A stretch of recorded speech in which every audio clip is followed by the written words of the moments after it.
7:44 de la mañana, le doy la bienvenida en este espacio al economista José Hidalgo, director de Cordes, que ya nos acompaña en el estudio en Quito. Gracias por estar con nosotros, buenos días.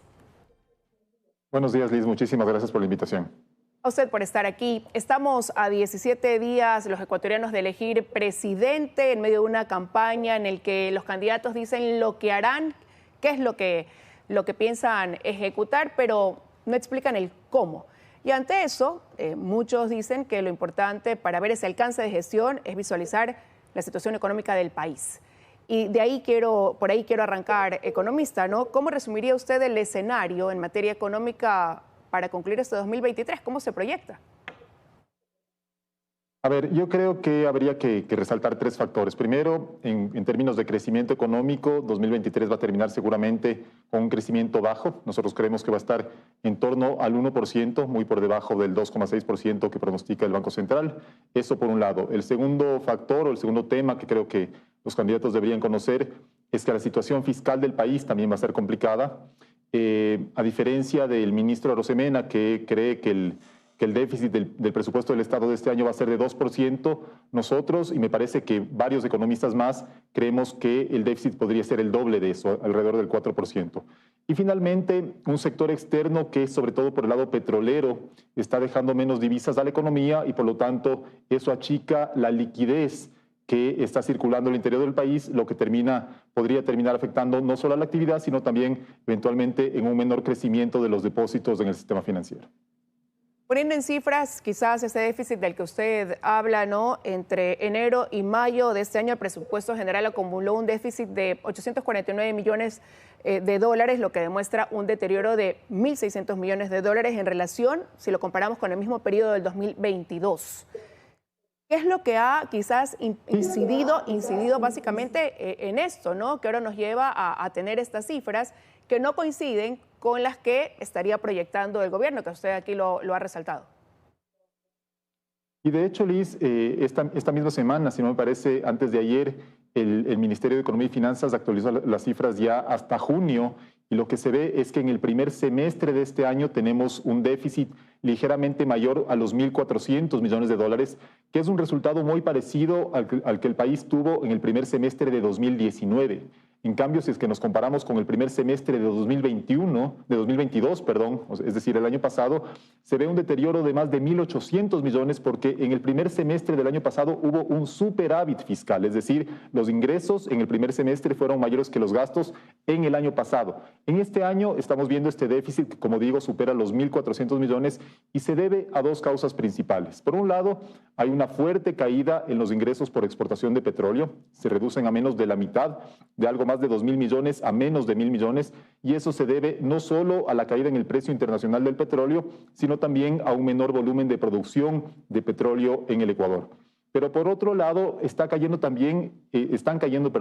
los ingresos tributarios del presupuesto del Estado, que aquí me permito hacer una pequeña aclaración. Los ingresos tributarios que llegan al presupuesto del Estado no es lo mismo que lo que recauda el SRI, porque a la recaudación bruta del SRI hay que restar notas de crédito, compensaciones, devoluciones, y finalmente eso resta liquidez a lo que finalmente llega a la caja fiscal. Y estamos viendo que lamentablemente en la mayoría de los impuestos, salvo por ahí impuesto a la renta, los ingresos que llegan al presupuesto del Estado son menores que el año pasado. Eso se debe en parte a una desaceleración en la actividad económica, en otra parte, por ejemplo, en el caso del ISD también a una reducción en la tasa de ese impuesto, pero en general los impuestos se están viendo afectados y esto está acompañado por un crecimiento en el gasto. Estamos viendo un crecimiento importante en el gasto, principalmente en el gasto corriente, es decir, el gasto permanente, que a su vez se explica por mayores sueldos. Usted recordará que la Corte Constitucional avaló un incremento a los sueldos de los profesores. También están aumentando, obviamente, los sueldos, por ejemplo, a personal de seguridad del Estado. Están aumentando también el gasto por intereses de la deuda pública, por transferencias. Entonces, esa reducción o esa combinación de reducción de ingresos e incremento de gastos está provocando este déficit que, insisto, a esta altura del año el resultado ya es 1.800 millones de dólares peor que en la primera mitad del año pasado y por lo tanto nos parece muy difícil llegar a ese déficit, creo yo, optimista de apenas 2% que pronostica el Ministerio de Economía y Finanzas. Ahora, partiendo de lo que usted menciona, economista, y hablando ya del gasto, ¿se conoce quizás cuál es la cifra en la que cerró la caja fiscal del gobierno en julio de este año? En julio, Julio. hay datos preliminares. Yo me estoy basando en los datos que publica en la página web del Ministerio de Economía y Finanzas para no tener ninguna diferencia metodológica con ellos. Entonces, el gasto total acumulado hasta junio, si no me equivoco, está en torno a los 11.000 millones de dólares, de los cuales la gran mayoría, más del 80%, corresponde a gasto corriente. Ha habido un incremento también en el gasto de inversión, pero no tanto en la obra pública, que es lo que en el Ministerio se conoce como inversión en activos no financieros, sino que en buena medida el crecimiento en gasto de capital se explica por las mayores transferencias que desde el presupuesto del Estado se han hecho a los gobiernos autónomos y descentralizados.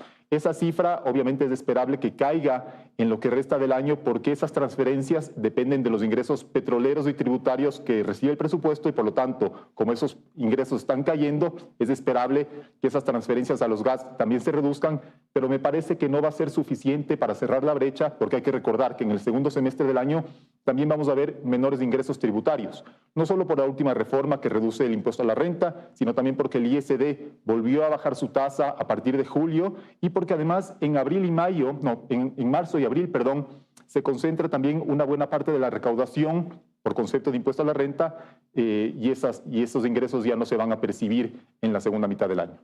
Y se lo preguntaba, economista, porque se anticipa que el próximo gobierno, quien asuma la presidencia de la República, va a heredar atrasos que pudieran bordear los 2.500 millones de dólares, ya que actualmente ya están llegando a los 1.500 millones de dólares. Esto en deudas al IES, a proveedores, a gobiernos seccionales. Entonces, analizando todo esto, realmente, ¿con cuánto en caja va a poder contar el próximo gobierno para poner en marcha todo lo que hoy ofrecen dentro de una campaña electoral?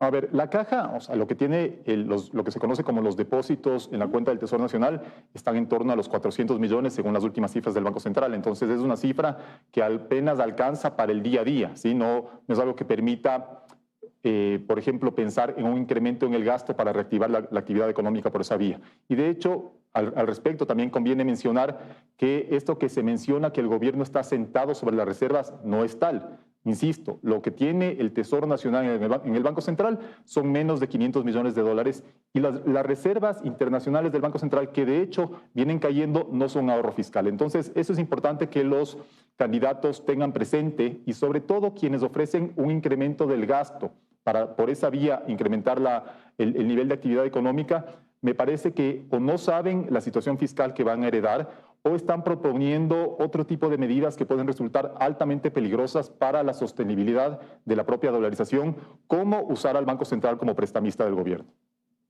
Y eso quería comentarle, porque hay algunos candidatos que ya escuchamos, ¿no? Que ya anticipan precisamente esta situación de no contar con dinero para poder ejecutar todo lo que hoy dicen harán. Y dicen, pues, meterán mano en la reserva y yéndose en contra de lo que dice la ley y tocar un dinero que no les pertenece.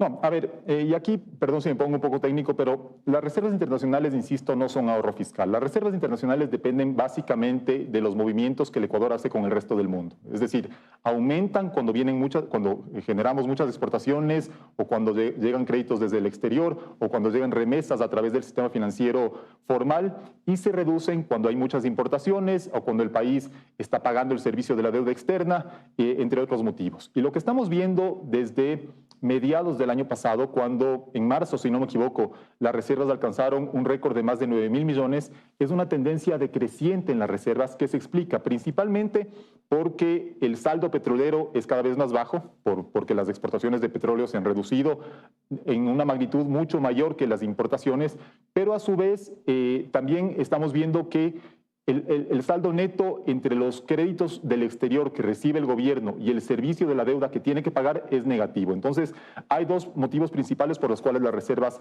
se están reduciendo y en la actualidad están bordeando los 7.000 millones, es decir, 2.200 o 2.300 millones menos que hace un año y medio. Entonces, por un lado, las reservas vienen cayendo. Por otro lado, son los activos líquidos con los que cuenta el Banco Central para hacer frente a algunos de sus pasivos. Ahí están los depósitos del sistema financiero privado en el Banco Central, depósitos del sector público no financiero en el Banco Central y también sirven para girar, para hacer los pagos al exterior, no solo del sector público, sino también del sector privado. Entonces, quienes dicen que van a tomarse las reservas, lo que van a hacer no es en realidad tomarse las reservas tomando como referencia lo que hizo el expresidente Correa. Lo que hizo en ese momento el Banco Central es una especie de creación de dinero de la nada, a cambio de lo cual recibía bonos del Tesoro. De esa manera entraban lo que algunos colegas economistas han denominado ecuadólares a la economía, y esto termina contaminando a la dolarización en general y al sistema financiero.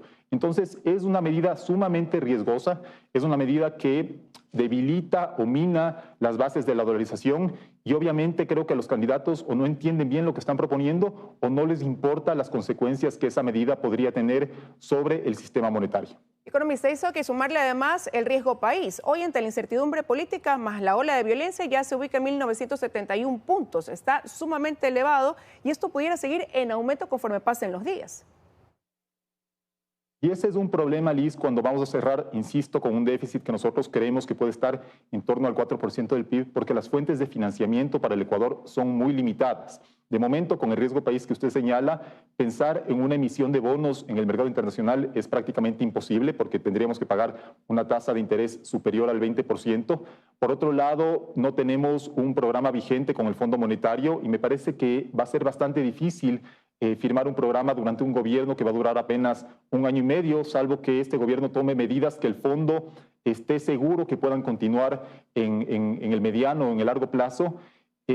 Internamente también la liquidez, por esto que mencioné, de que hay un menor ingreso de dólares a la economía, también se está secando. Entonces, los candidatos presidenciales tienen que saber que además de un déficit fiscal y una acumulación importante de atrasos que usted bien ha mencionado, también se van a encontrar con una escasez de fuentes de financiamiento. Entonces, la ciudadanía, no solo los candidatos, tienen que saber que las promesas que se basan en una supuesta expansión del gasto para reactivar la actividad económica no son viables, y lamentablemente lo más probable es que el próximo gobierno, que es un gobierno de transición, tenga que tomar más bien medidas en cierta medida impopulares o incómodas para tratar de solventar la situación fiscal. Situación complicada para el país, de ahí que nosotros como electores no nos quedemos con el qué, sino que analicemos también el cómo. Muchísimas gracias, economista, por habernos acompañado esta mañana aquí en 24 horas. Muchísimas gracias, Liz. Un gusto conversar con usted. Que tenga un buen día. 7:56 de la mañana. Antes de concluir, le quiero recordar a usted que nos sigue en este espacio